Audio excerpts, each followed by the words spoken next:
Hello everyone, I hope you're having a wonderful day. I wanted to share with you my beautiful Vanda blooms. They just keep getting deeper in color and they keep getting larger, and Vandas are just such fascinating plants to watch grow. So I thought I would give you a pretty view of some beautiful Vanda blooms while I talk to you about some fall care tips today. The fall temperatures have finally come to Tennessee. So what am I going to be doing differently? This time last week it was actually 80 degrees, and today it is 48 degrees outside.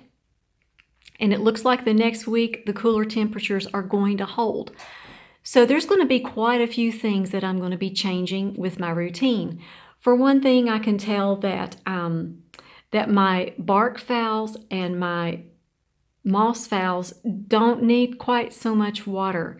I went to water everything today. Today was the usual watering day, and the moss was still damp. So I know that things have changed back here, and as the weather changes, it really does change my care.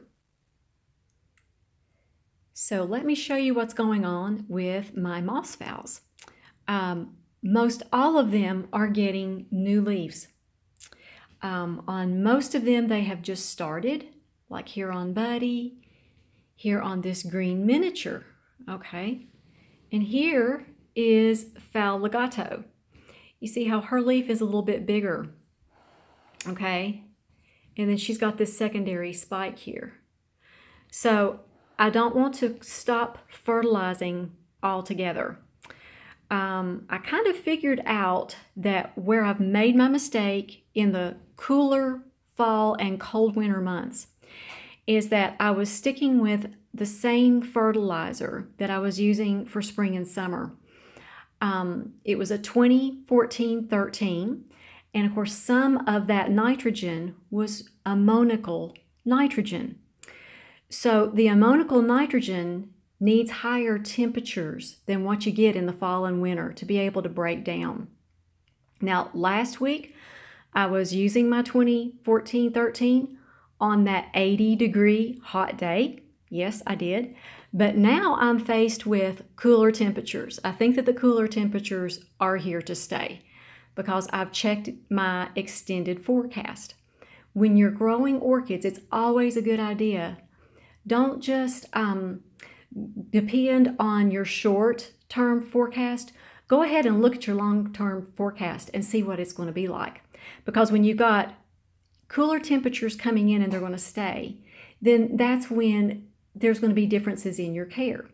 So what I've decided to do, I can't believe I'm saying this, but what I have decided to do is I am changing fertilizers for the fall and the winter. I got a 10-10-10, especially formulated for orchids.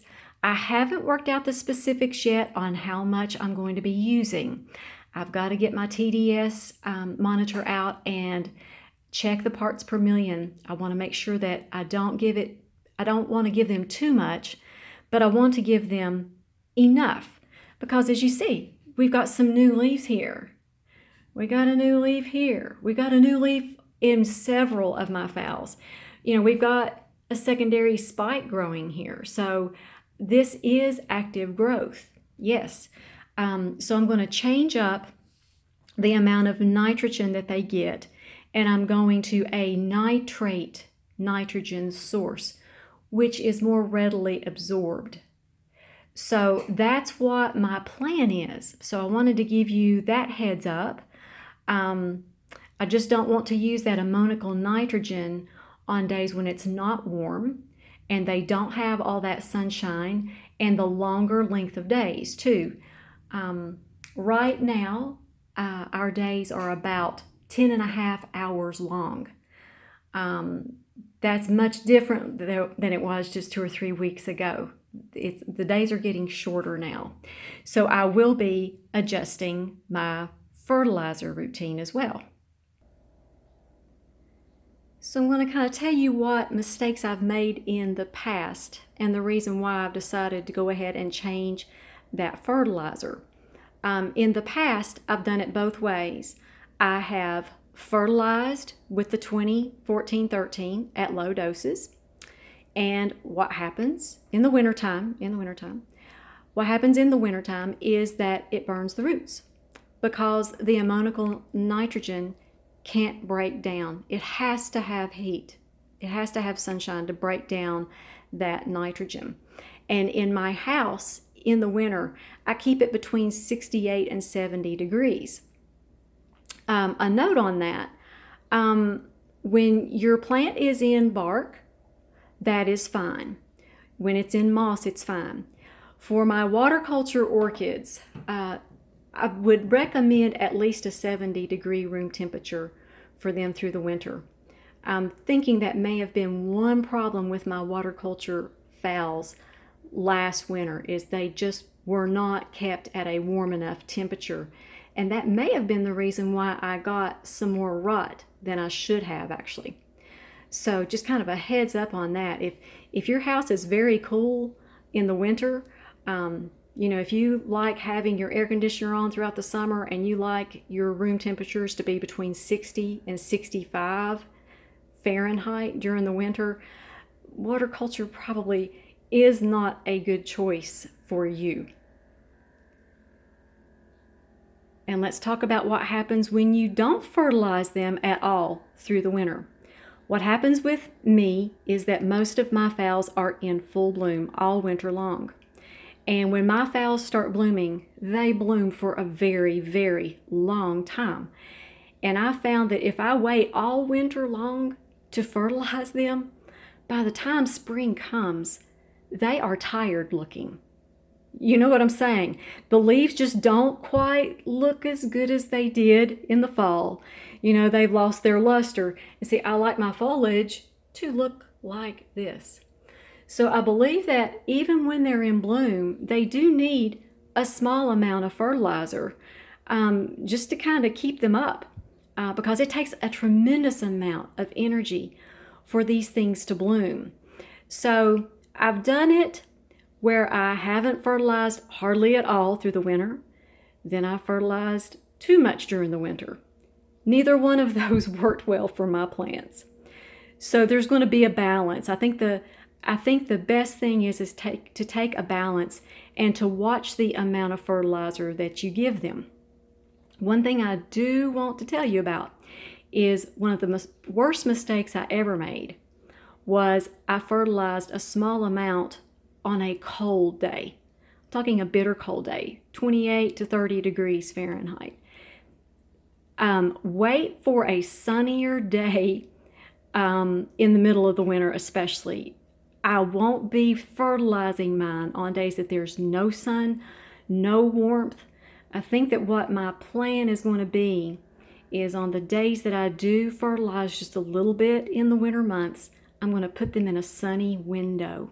And I'm going to do it really early in the morning so that the roots won't burn, so that that nitrogen will be able to be absorbed by nightfall.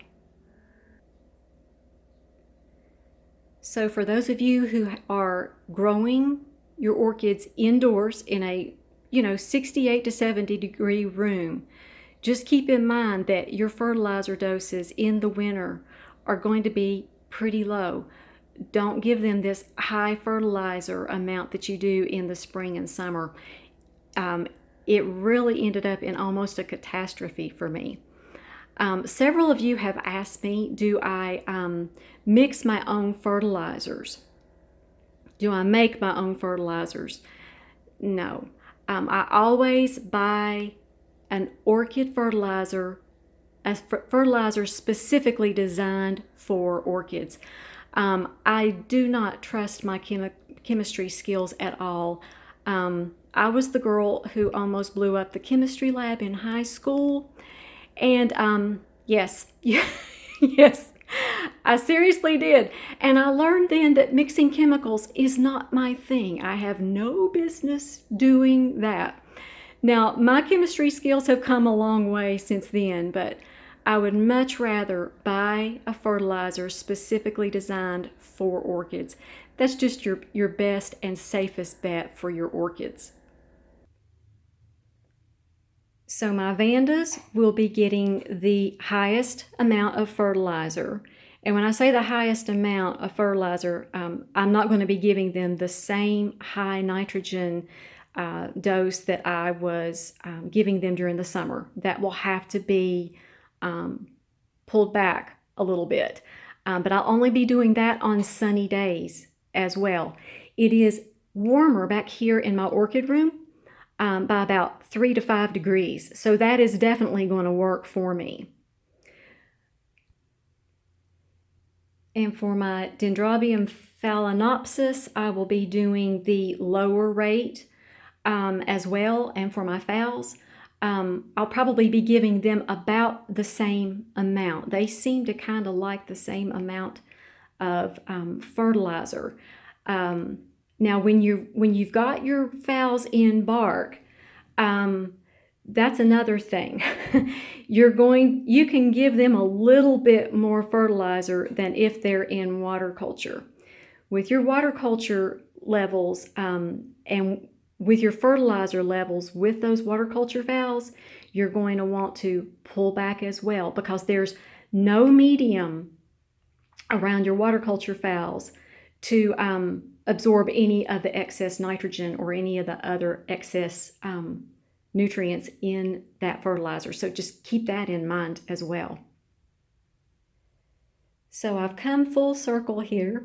I haven't given you any exact measurements yet because I haven't come up with the measurements myself. I'm going to have to really give this some thought, because last year I did damage some roots, and I don't want to do that again. But a lot of this, just keep in mind, is going to be your weather forecast, the amount of sunlight that you're going to be receiving in a day, and also the temperatures outside. So just keep that in mind, because we have 4 distinct seasons here in Tennessee, and my winters can get very cold. So that's going to play a big part in how much I'm going to be fertilizing this winter. So you all be highly favored, deeply loved, and greatly blessed. And we'll talk to you all next time.